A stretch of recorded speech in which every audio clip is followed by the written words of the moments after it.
जय श्री कृष्ण। श्रीमद् भगवत गीता अध्याय 3 श्लोक 5। न हि कश्चित् क्षणमपि जातु तिष्ठत्य कर्म कृता कार्यते हि अवशः कर्म सर्वः प्रकृतिजहि गुणैः।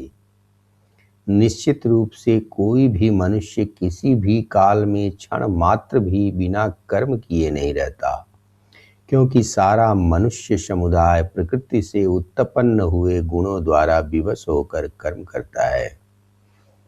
भगवान इस श्लोक में बताते हैं कि कोई भी मनुष्य किसी भी काल में क्षण मात्र भी बिना कर्म किए नहीं रह सकता।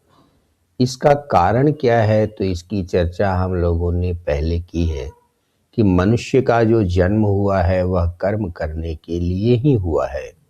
अर्थात जो कर्म पिछले जन्म में भोगने से बच गए हैं, उन कर्मों का फल भोगना इस जीवन में अनिवार्य है। इसलिए मनुष्य ने जन्म लिया है। जब कर्म फल भोगने के लिए ही जन्म हुआ है तो उसे भोगने के लिए कोई कारण भी होना चाहिए। कारण का मतलब है कि जिस कारण की वजह से उसका फल भोगा जा सकेगा, उसका आरंभ तो मनुष्य को करना ही होगा या करना उसकी बाध्यता होगी। ऐसी स्थिति में भगवान कहते हैं कि प्रकृति के जो 3 गुण सत्व गुण, रजोगुण और तमोगुण हैं, उनके हिसाब से मनुष्य कर्म करना प्रारंभ करता है।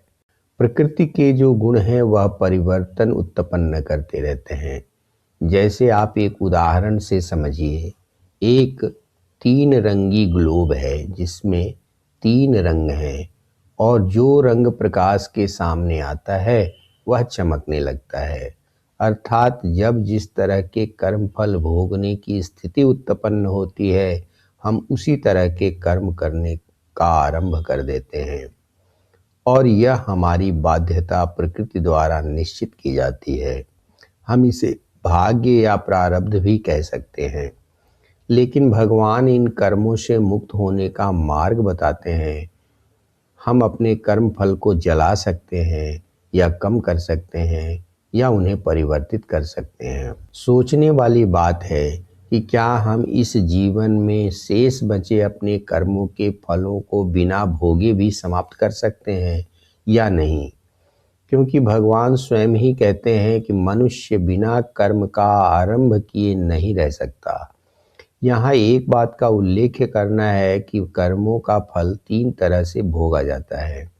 पहले तरह में हम जितना भोगते हैं उससे अधिक हम इस जीवन में इकट्ठा करते जाते हैं। उदाहरण के लिए, जैसे हमने कुछ लकड़ियाँ लाकर आग जलाई, लेकिन लकड़ियाँ जलकर समाप्त होने के पहले ही हमने और बहुत सारी लकड़ियों का गट्ठर ला करके इकट्ठा कर लिया। पहले वाली लकड़ी जलकर समाप्त नहीं हुई थी और भविष्य में जलने के लिए हमने ढेर सारी लकड़ियां जमा कर ली हैं। सामान्य मनुष्य इस सत्य को नहीं जानता, इसलिए कर्म फल भोगने के बाद भी उसका कर्म फल कभी समाप्त नहीं होता और जीवन चक्र चलता रहता है। दूसरा मार्ग है, हम जितना कर्मफल भोगना चाहते हैं उससे भी कम कर लेते हैं और आगे के लिए कुछ इकट्ठा नहीं करते। यह स्थिति तब उत्पन्न होती है जब मनुष्य ज्ञान का आश्रय लेता है और कर्मफल को बड़ी सावधानी से भोगता है। उसे यह ज्ञान रहता है कि और अधिक कर्मफल पैदा नहीं करना है। जैसे ज्ञानी, तपस्वी आदि ऐसे लोग वर्षों भोगने वाले कर्मफल को कुछ ही दिनों में भोग कर समाप्त कर देते हैं। परंतु तीसरे तरह के मनुष्य तो कर्मफल को क्षण मात्र या स्वप्न में भी भोग कर समाप्त कर देते हैं। यह तब होता है जब मनुष्य ईश्वर की शरणागति में चला जाता है। यद्यपि यह अत्यंत कठिन है, क्योंकि मनुष्य केवल एक जन्म में शायद ही शरणागति को स्वीकार कर पाए। इसके लिए भगवान ने बताया है कि कर्म फल का त्याग सर्वोत्तम विधि है।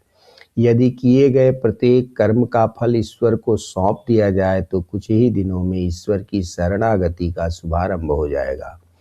इसी बात को भगवान कहते हैं कि मात्र कर्म फल के त्याग का कोई अर्थ नहीं है जब तक कि हम पूरे अंतर मन से न उसे त्याग करें। उदाहरण के लिए मान लीजिए आपने किसी को कोई वस्तु दी, लेकिन मन अभी भी उसी वस्तु में अटका हुआ है कि वह उस वस्तु को कैसे रख रहा है, कैसे उपयोग कर रहा है, अर्थात आपका त्याग व्यर्थ हो गया। वह उस वस्तु को कैसे रखेगा या उपयोग करेगा यह उसका कार्य है। यदि आपका त्याग सच्चा है और वास्तविक त्याग है तो इस बात से कोई मतलब नहीं होना चाहिए कि वह उसका क्या करेगा। आपने तो उसका त्याग कर दिया, लेकिन आपका मन वहीं भी अटका हुआ है। यह त्याग नहीं हुआ। इसीलिए भगवान ने कर्म और त्याग की पूरी बात बताई है और आगे के श्लोकों में भी इसका वर्णन करते हैं। जय श्री कृष्ण। श्रीमद् भगवत गीता के श्लोकों का मर्म स्पर्शी अर्थ जानने के लिए आप आनंद गीता को लाइक और सब्सक्राइब कीजिए।